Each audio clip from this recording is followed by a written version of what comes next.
ওয়ালাইকুম রহমতুল্লাহি ওয়া বারাকাতুহু। আশা করি তোমরা সবাই ভালো আছো। আমাদের হাতে চলে এসেছে সর্বশেষ অ্যাসাইনমেন্ট। তো আমরা সেই সর্বশেষ অ্যাসাইনমেন্টের ষষ্ঠ শ্রেণীর গণিত ষষ্ঠ সপ্তাহ নিয়ে আলোচনা করব। এখানে সম্পূর্ণ নির্ভুলভাবেই সাজানো হয়েছে অ্যান্সারগুলো। চলো তাহলে দেখি কিভাবে সাজানো হয়েছে অ্যান্সার এবং প্রশ্নটাই বা কী। 3টা সৃজনশীল প্রশ্ন এসেছে তোমাদের। প্রথম প্রশ্ন এখানে দেখতেই পাচ্ছ। প্রথম প্রশ্ন এখানে এসেছে যে প্রথম রাশিটিতে পদ সংখ্যা কয়টি ও কী কী। খ নম্বর প্রশ্ন আছে রাশি 3টি যোগ করো। এখানে 3টা রাশি আছে বীজগণিতিক। গ নাম্বারে এক্স এর মান যদি 3 হয় ওয়াই এর মান 2 হলে প্রথম রাশি থেকে তৃতীয় রাশি কীভাবে বিয়োগ করবো আমরা দেখি এক এক করে অ্যান্সারগুলো। প্রথম রাশি ক দেওয়া আছে। প্রথম রাশি দেখো এক নং প্রশ্ন উত্তর ক। এক নং প্রশ্ন উত্তর ক দেওয়া আছে প্রথম রাশি 5x² - 2xy + 3y²। এই প্রথম রাশিটাতে 3টা পদ আছে।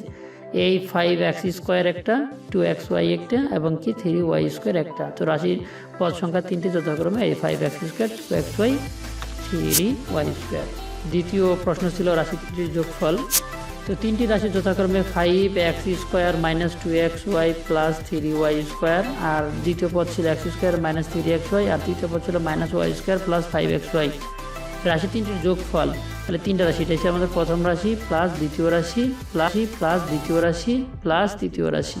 তো এখানে প্রথম রাশি যেরকম ওইরকমই লিখলাম প্লাস দিয়ে। প্লাস এখানে দেখো প্লাসে হবে প্লাস x², এখানে মাইনাস, এখানে প্লাস। প্লাসে মাইনাসে হচ্ছে -3xy মাইনাস, এখানে প্লাসে মাইনাসে হচ্ছে -y² + 5xy। তো আমরা নিচে লিখতে পারি এখানে 5x² আর এখানে একটা x², মোট হলে 6টা x²। আর এখানে হচ্ছে আমাদের 3টা y² প্লাসের আর মাইনাসের একটা y², তাহলে 2টা y² থাকে। মাইনাসের 2টা xy মাইনাসের 3টা xy, মোট xy হইলেও আমাদের কয়টা? তাহলে মোট xy হইল হচ্ছে আমাদের 5টা। এইটা আর এটা, এই 5টা আর এখানে প্লাসের হচ্ছে 5টা, এগুলো গেলো কাটা।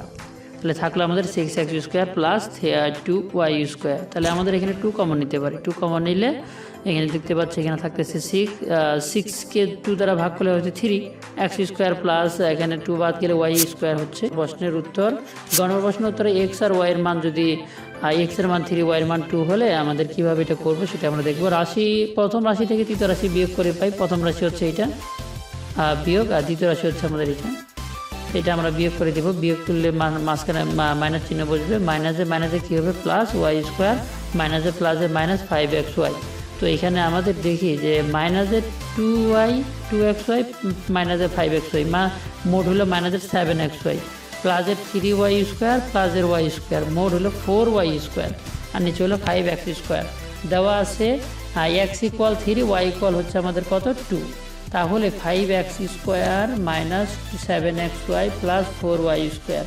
এখানে 5x এর মান 3² -7, এখানে x এর মান 3, y এর মান হচ্ছে 2, 4 y এর মান 2²। তো এখানে 3 উপর স্কোয়ার দিলে 9 হয়। এখানে হচ্ছে 9 এর 5 গুণ করলে হচ্ছে 45 -7 3 গুণ করলে 21 আর 2 গুণ করলে 42 প্লাস 4 আর 2 এর উপর স্কোয়ার দিলে হবে 4 আর 4 গুণ করলে 16। তো এখানে 45 আর 16 যদি আমরা যোগ করে দেই তাহলে আমাদের মান দ্বারা হচ্ছে 61 থেকে 42 বাদ দিলে হচ্ছে 19। এই হচ্ছে আমাদের গ। দ্বিতীয় নম্বর প্রশ্নে আসে, বলছে কোণ ABC মান 60 ডিগ্রি, চাঁদার সাহায্যে আট করতে বলছে। দেওয়া আছে কোণ ABC 60 ডিগ্রি। চাঁদার সাহায্যে অঙ্কন করি। চাঁদা তোমরা একটা বসাই দেবে। আগে BC একটা বাহু রেখা টান দেবে, এখানে চাঁদা বসিয়ে দিবে সম্পূর্ণ জায়গাটাতে বসিয়ে দিয়ে 60 ডিগ্রিতে আট করবে। এটা যদিও 60 ডিগ্রি নাই, তো এখানে একটা চাঁদা বসায় দিবা। এইটা হচ্ছে মূল বিন্দু, চাঁদার মূল বিন্দু এইখানে থাকবে আর 180 ডিগ্রি থাকবে এই সোজা। তো এখানে নিচের অংশটা তোমরা দেখবা, নিচ দিয়ে 2টা লেখা আছে, উপরে দিয়ে একটা নিচে দিয়ে একটা লেখা। তো নিচে লেখা দিয়ে দেখবা যে 60 ডিগ্রি কোথায় আছে। 60 ডিগ্রি সোজা একটা দাগ দিয়ে সুন্দর করে ওই সোজা করে একটা দাগ দিয়ে দিবা।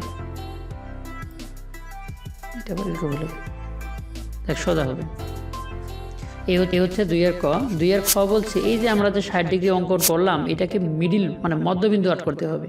তাহলে তোমরা বি বিন্দু থেকে যে কোনো একটা ব্যাসার্ধ নিয়ে PQটা আট করে ফেলবা। তখন কিউ এবং পিকে কেন্দ্র করে একই পাশে 2টি বৃত্তচাপ দিবা। কিউ থেকে একটা মানে অর্ধেকে বেশি ব্যাসার্ধ নিতে পারো অথবা PQ এর সমান ব্যাসার্ধ নিতে পারো, সমস্যা নেই। তো এটা আট করে ফেলবো কিউ থেকে এবং পি থেকে, এবং এটা ডি বিন্দুতে ছেদ করে। তখন BD সোজা যোগ করে দিয়ে সোজা টান দিয়ে দিবে। এটা হচ্ছে সমদ্বিখণ্ডিত। তো এই যেভাবে এটা আটকলা, এটা বর্ণনা চাইছে যে এখানে তোমরা বর্ণনা দিয়ে দিবা, অঙ্কনের চিহ্ন ও বিবরণ। তো এখানে বিকে কেন্দ্র করে সুবিধা মতো ব্যাসার্ধ নিয়ে একটি বৃত্তচাপ অঙ্কন করে যেন তা A B O BC K P O Q বিন্দুতে কী করে ছেদ করে। আমরা তখন দেখছিলাম পি কিউকে কেন্দ্র করে পি কিউ এর অর্ধেক এর বেশি ব্যাসার্ধ নিয়ে কোণ এ বি সি এর অভ্যন্তরে দুটি বৃত্তচাপ অঙ্কন করি যেন তা পরস্পর ডি বিন্দুতে ছেদ করে, বি ও ডি যোগ করি এবং বর্ধিত করি, তাহলে এ বি সি রশ্মিটা বিডিডি রশ্মি দ্বারা সমদ্বিখণ্ডিত হল। 3 নম্বর প্রশ্নে চলে আসি আমরা। একজন শিক্ষার্থী 40 থেকে 60 পর্যন্ত সংখ্যাগুলোর মধ্যে নিম্নের সংখ্যাগুলো লিখলো, অনেকগুলো সংখ্যা লিখছে, মোট 13টা সংখ্যা লিখছে এখানে। ক নাম্বার উপাত্তগুলো বিন্যস্ত করো, খ নাম্বার উপাত্তগুলো গড় নির্ণয় করো, গ নাম্বার উপাত্তগুলোর মধ্যক ও প্রচুরক নির্ণয় করো। প্রথমে আমরা দেখি উপাত্তগুলো বিন্যাস করতে বলছে। বিন্যাস মানে ঊর্ধ্বক্রম বা নিম্নক্রম যাই করতে পারো, সমস্যা নাই। তো ঊর্ধ্বক্রম অনুসারে সাজাইছে ছোট থেকে বড়।